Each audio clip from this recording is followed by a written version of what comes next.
Pagkatapos ko nga pala magluto at mag-set up ng Boodle Fight breakfast.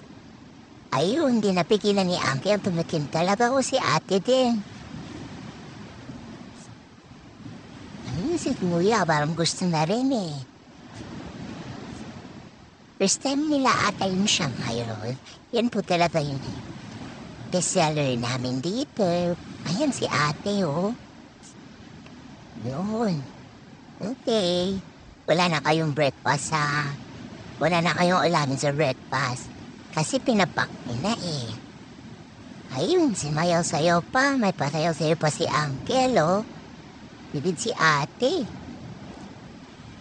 Sige, bumalik pa. Wow, isa pa nga. Ayun. Sarap. Buti naman nasarapan kayo.